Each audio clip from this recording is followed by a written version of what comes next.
ಇನ್ನು ಮೂಡ ಹಗರಣ ಆರೋಪಿ ಕೆಎಸ್ ಅಧಿಕಾರಿ ನಟೇಶ್ಗೆ ಬಡ್ತಿ ಸಿಕ್ಕಿದ್ದು ಹೇಗೆ? ಮೂಡ ಹಗರಣದ ಆರೋಪಿ ನಟೇಶ್ಗೆ ಬಡ್ತಿ ಸಿಕ್ಕಿದೆ ಹೇಗೆ ಸಾಧ್ಯ? ಎಲ್ಲ ಆರೋಪಗಳಿಂದ ದೋಷ ಮುಕ್ತವಾದ್ರ ಹಾಗಾದ್ರೆ ನಟೇಶ್ ಮೂಡ ಹಗರಣದ ಆರೋಪಿ, ಎಲ್ಲ ಆರೋಪಗಳಿಂದ ದೋಷ ಮುಕ್ತವಾದ್ರ ನಟೇಶ್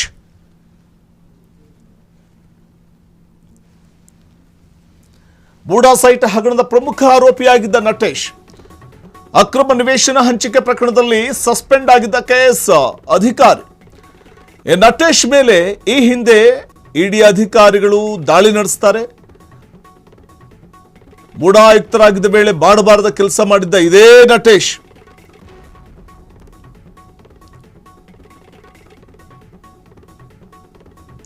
ಹಿಂದೆ ಗೃಹ ಇಲಾಖೆ ಮೂಡ ಮಾಜಿ ಆಯುಕ್ತ ನಟೇಶ್ ಅವರ ವಿರುದ್ಧ ಪ್ರಾಸಿಕ್ಯೂಷನ್ಗೆ ಅನುಮತಿಯನ್ನು ನೀಡಲಾಗಿತ್ತು. ಸಿಎಂ ಸಿದ್ದರಾಮಯ್ಯ ಅವರನ್ನು ಒಳಗೊಂಡ ಮೂಡ ಹಗರಣದಲ್ಲಿ ನಟೇಶ್ ಪಾತ್ರದ ಕುರಿತು ತನಿಖೆ ನಡೆಸುವುದಕ್ಕೆ ಲೋಕಾಯುಕ್ತ ಪೊಲೀಸರಿಗೆ ಅನುಮತಿ ಕೂಡ ನೀಡಲಾಗಿತ್ತು. ಸೊ ಹಾಗಾಗಿ ಈ ನಟೇಶ್ ಎಲ್ಲ ಹಗರಣಗಳನ್ನು ಅಂದ್ರೆ ನಟೇಶ್ ವಿರುದ್ಧ ಹಗರಣಗಳ ಸರಮಾಲೆಯೇ ಕೇಳಿ ಬಂದಿತ್ತು. 108 ಅನುಮಾನವನ್ನು ಇದೀಗ ಹುಟ್ಟು ಹಾಕಿರುವಂಥದ್ದು ನಟೇಶ್ ಪ್ರಮೋಷನ್ ಆದೇಶ. ತನಿಖಾ ವಿಚಾರಣೆ ನಡೆಯುವ ವೇಳೆ ಯಾವುದೇ ಅಧಿಕಾರಿಗೆ ಬಡ್ತಿ ನೀಡುವುದಕ್ಕೆ ಅವಕಾಶವೇ ಇಲ್ಲ. ಆದರೂ ನಿಯಮಗಳನ್ನು ಮೀರಿ ಕೆಎಸ್ ಅಧಿಕಾರಿ ನಟೇಶ್ ಆಯ್ಕೆ ಹೇಗೆ ಸಾಧ್ಯ?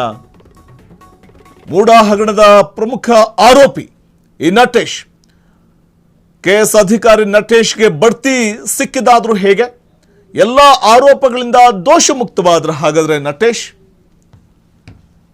ಮೂಡ ಸೈಟ್ ಹಗರಣದ ಪ್ರಮುಖ ಆರೋಪಿಯಾಗಿದ್ದು ಇದೇ ನಟೇಶ್. ಆದರೆ ನಟೇಶ್ಗೆ ಬಡ್ತಿ ಸಿಕ್ಕಿರುವಂಥದ್ದು ಅಕ್ರಮ ನಿವೇಶನ ಹಂಚಿಕೆ ಪ್ರಕರಣದಲ್ಲಿ ಸಸ್ಪೆಂಡ್ ಆಗಿದ್ದ ಇದೇ ಅಧಿಕಾರಿ ನಟೇಶ್. ಈ ಹಿಂದೆ ಇಡಿ ಅಧಿಕಾರಿಗಳು ನಟೇಶ್ ನಿವಾಸದ ಮೇಲೆ ದಾಳಿ ಕೂಡ ಮಾಡಿದ್ರು. ಇಡಿ ಅಧಿಕಾರಿಗಳಿಂದ ದಾಳಿ ನಡೆದಿತ್ತು. ಮೂಡ ಆಯುಕ್ತರಾಗಿದ್ದ ವೇಳೆ ಮಾಡಬಾರದ ಕೆಲಸ ಮಾಡಿದ್ದಂಥ ಗಂಭೀರ ಆರೋಪವನ್ನು ಇದೇ ನಟೇಶ್ ಎದುರಿಸ್ತಾ ಇದ್ರು. ಕೋಟಿ ಕೋಟಿ ಮೂಡ ಹಗರಣದಲ್ಲಿ ಪ್ರಮುಖ ಪಾತ್ರ ಇದೇ ನಟೇಶ್ದು. ಸಾಕಷ್ಟು ಭ್ರಷ್ಟಾಚಾರದ ಆರೋಪ ಈ ನಟೇಶ್ ಮೇಲಿದೆ. ಈ ಹಿಂದೆ ನಟೇಶ್ಗೆ ಪ್ರಮೋಷನ್ ನೀಡೋದಕ್ಕೆ ಮುಂದಾಗಿತ್ತು ಸರ್ಕಾರ.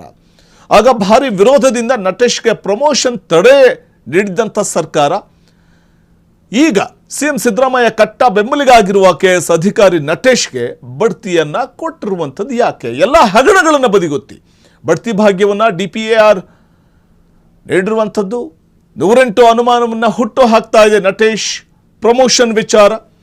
ತನಿಖಾ ವಿಚಾರಣೆ ನಡೆಯುವ ವೇಳೆ ಯಾವುದೇ ಅಧಿಕಾರಿಗೆ ಬಡ್ತಿಗೆ ಅವಕಾಶ ಇಲ್ಲ ಅನ್ನುವಂಥದ್ದು ಗೊತ್ತಿದ್ದು ಸರ್ಕಾರ ಬಡ್ತಿಗೆ ಅವಕಾಶವನ್ನು ಮಾಡಿಕೊಟ್ಟಿದ್ದು ಹೇಗೆ? ಬಡ್ತಿ ಕೊಟ್ಟಿದ್ದು ಹೇಗೆ? ಇದುವೇ ಕಾಡ್ತಾ ಇರುವಂತಹ ಪ್ರಶ್ನೆ. ಕ್ಷಣ ಕ್ಷಣದ ಸುದ್ದಿಗಳಿಗಾಗಿ ಫ್ರೀಡಂ ಟಿವಿ ಸಬ್ಸ್ಕ್ರೈಬ್ ಮಾಡಿ, ಲೈಕ್ ಮಾಡಿ ಹಾಗೂ ಫಾಲೋ ಮಾಡಿ. ಹೊಸ ಸುದ್ದಿಗಳ ನೋಟಿಫಿಕೇಶನ್ಗಾಗಿ ಬೆಲ್ ಐಕಾನ್ ಮೇಲೆ ಕ್ಲಿಕ್ ಮಾಡಿ.